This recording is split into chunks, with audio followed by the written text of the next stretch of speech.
Welcome to the next leg in our journey around the central area of New South Wales. Rick and I start this episode by returning to the Cobar Heritage Centre, the former administration building built circa 1910 of the Great Cobar copper mine that stands on the Barrier Highway at the eastern end of town. The centre captures the essence of Cobar, housing one of the finest collections of exhibits comprising mining, Aboriginal, pastoral and agricultural history dating from 1869 to present day. We saw the history of Cobar district gradually unfold before us with an amazing collection of artefacts that reveal the extraordinary diverse local heritage of the area through a series of excellent displays, starting with Aboriginal settlement and including displays of Indigenous artefacts and bush food, the problems of water shortages in the area, the unique bush skills required by Europeans to survive in the inhospitable land, and displays on the experience of growing up in Cobar. On ascending the magnificent internal staircase to the first floor, the exhibits focus on the mining and pastoral industries, a model woolshed, an operating model of a gold stamper, and a seat at the controls of a massive excavator.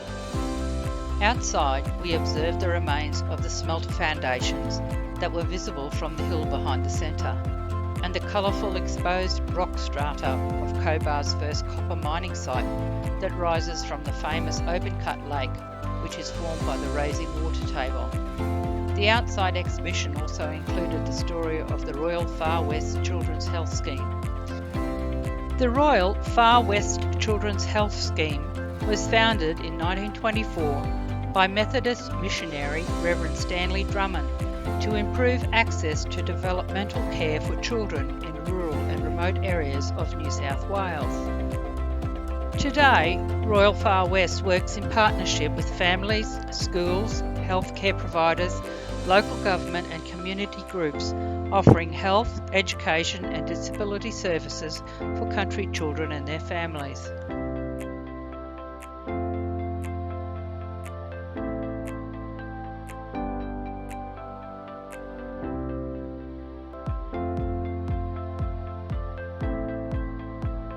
It was well worth spending the extra few hours visiting the museum before leaving Cobar. From the museum, we travel south to Mount Hope on the Kidman Way. Our rest stop today is at the rest area at Gilgunya, which was near the former site of the village. The settlement was associated with gold mining, and there were settlers in the area from the 1860s. At the rest area, there is also a plaque commemorating the Krugs, the first settlers in the area and founders of Old Gilgunya. As we travel along the highway, Rick and I marvelled at the amazing rangeland landscape that was forever changing, from red earth to gravelly rises to open flats with areas of scorched land. The landscape seems to have been impacted by drought and clearing, as we saw traces of sparse undercover and widespread dense thickets of mulga woodlands, turpentine and emu bush. Rick and I talked about the steps that were being taken by farmers to regenerate the landscape and improve the health of the land. We have seen kilometres of exclusion fencing to enable the control of wild and domestic animals that is helping to improve and regenerate the landscape. Mount Hope is surrounded by 3 extensive native reserves. These reserves comprise a large area of plain and ridge country and protects the largest remaining continuous strand of mallee in New South Wales. They also support a rich diversity of flora and fauna, including many rare and endangered species. On arriving in Mount Hope, we took a walk around the Royal Hotel, the fire station and the community hall, before taking a walk across the paddock to where the remains of the school that closed in June of 1957 stood. Like Newton Boyd State School, it is in a sad state. Mount Hope, in its glory days, was a vibrant copper mining township that was home to many during the copper boom years. The Royal Hotel, the only remaining business in Mount Hope, was first granted its licence in 1881 as the new Mount Hope Copper Mining Company built its infrastructure and commenced mining in the area. Today, the Royal claims to have the only concrete bar in New South Wales. The Mount Hope copper mine was intermittently worked over the period of 1878 to 1919. The construction of smelting furnaces at Mount Hope commenced in 1881, with optimistic prospects.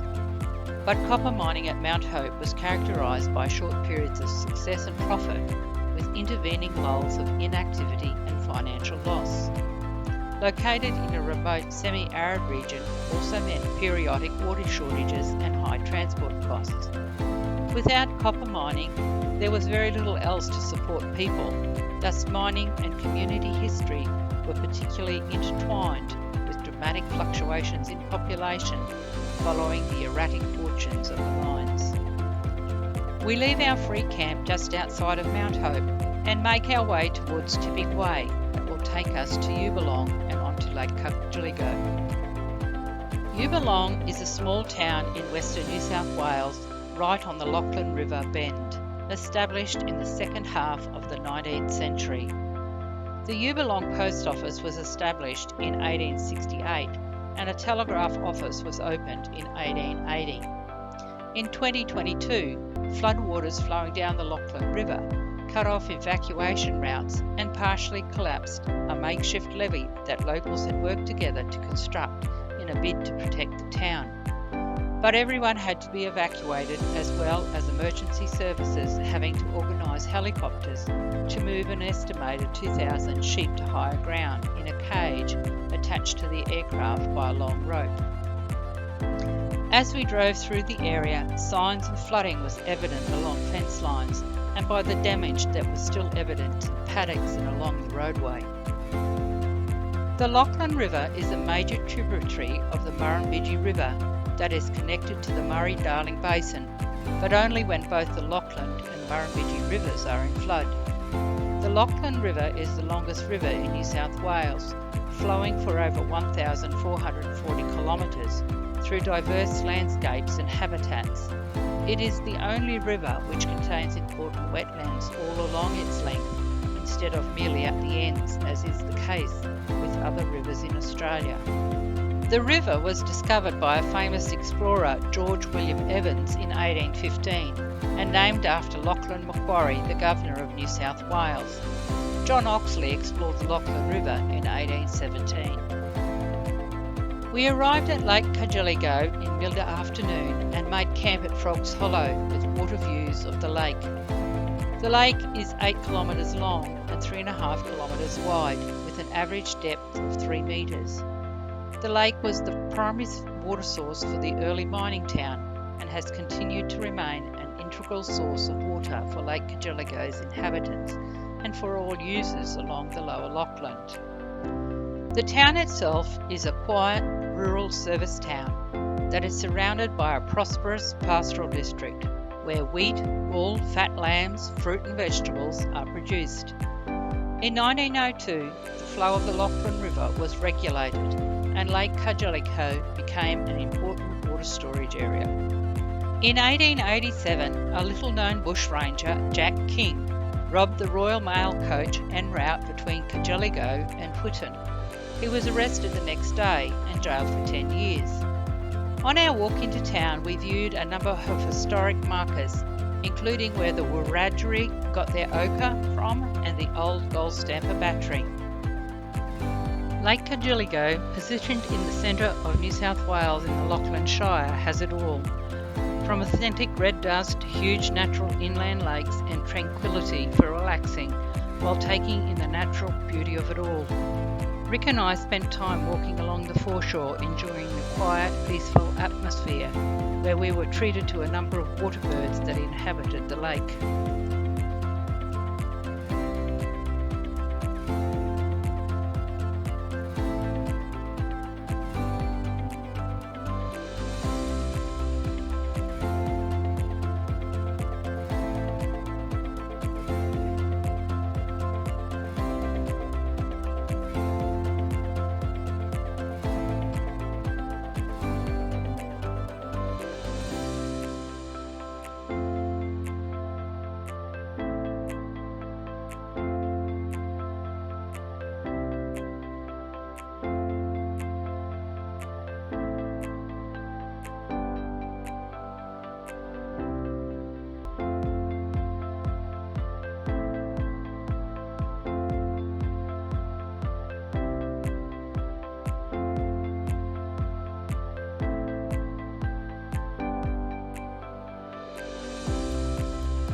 After a couple of days relaxing beside Lake Cargelligo, we made our way along Lachlan Way past Lake Brewster to again meet up with Kidman Way.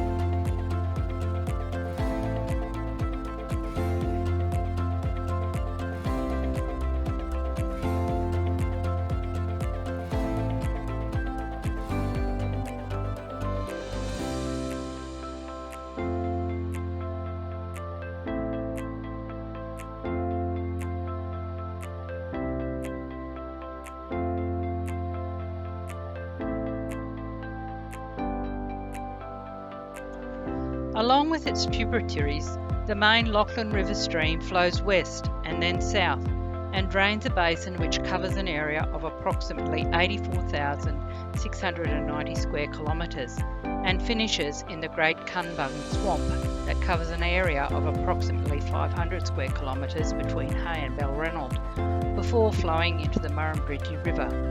Water from the Lachlan is used for farming. Since its discovery, the river has seen significant flooding over a dozen times.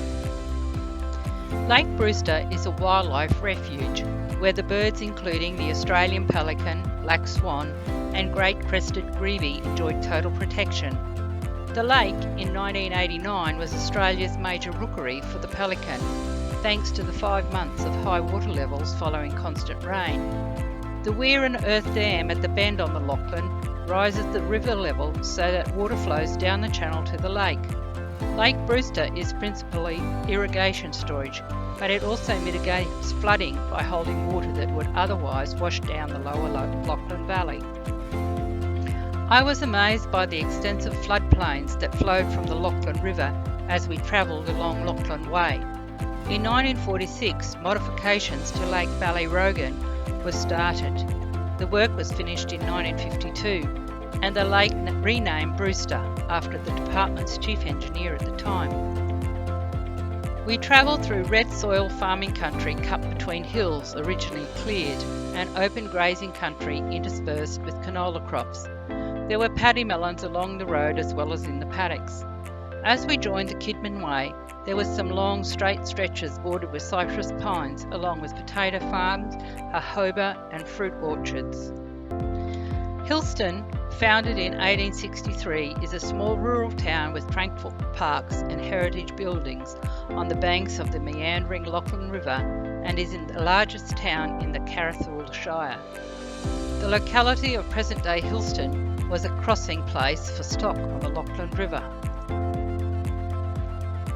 Hillston is surrounded by impossibly red and fertile soils, and this, combined with access to a high-quality artesian basin, has resulted in many food crops being produced around Hillston, including oranges, cherries, potatoes, almonds and walnut cultivation and vineyards, as well as the traditional grain crops and extensive cotton growing. The diversity of agriculture has been made possible by water from the Lachlan River and the underground aquifer. Hillston was established in 1863 when a stockman, William Hill, from Roto Station opened an inn where the town now stands. He called it the Red Bank, which became the unofficial name of the town. When the town's post office opened in 1869, it was called Hillston to avoid confusion with another postal district called Redbank. A number of the streets were named after English poets. We left Hillston and continued our journey to Moskill and then on to Ivanhoe. The road from Hillston to Moskill is approximately 100 kilometres of unsealed flat red dirt. There was an abundance of feed along the road and what sheep and cattle we saw were in tip-top condition. The vastness was truly amazing, especially the contrast between the red dirt, open rolling grass plains and the crystal clear blue sky. The Moskill Road joins the Cobb Highway 50 kilometres southeast of Ivanhoe. Moskill was a township on the coach route between the Lachlan and Darling Rivers, now the Cobb Highway, southeast of Ivanhoe, near the junction with the road to Hillston in the Carrathool Shire. The settlement experienced a steady decline during the 20th century. Nowadays, Moskill Township consists of one house, which was once the post office, and a community hall.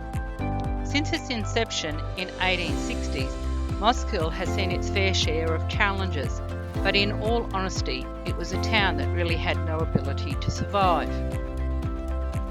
In 1878, Isidore Gilland opened a large and commodious store at Mosgiel, selling grocery, drapery, boots and sundry items required for living in rural and remote New South Wales.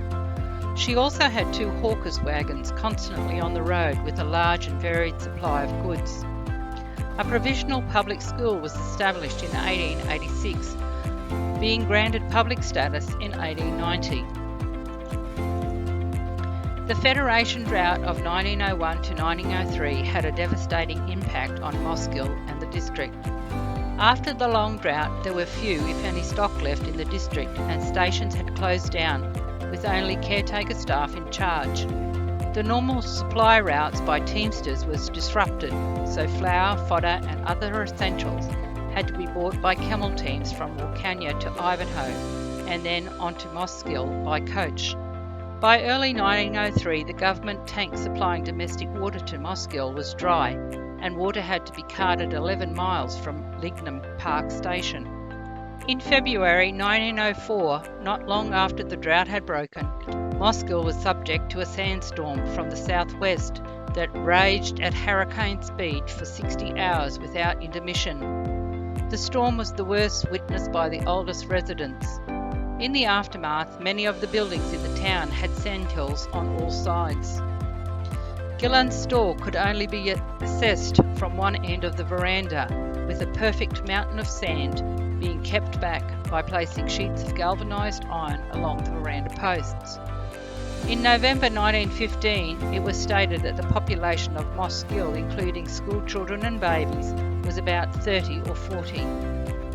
In 1936, it was reported that in consequence of the railway passing through Ivanhoe, 35 miles distance, Mosgiel Township has dwindled so greatly in importance that the cottage hospital and only hotel had been closed.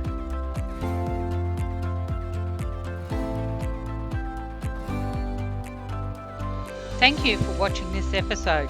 Join us next time as we continue our journey through some of the most amazing floodplains, teeming with birdlife, and on to Balranald.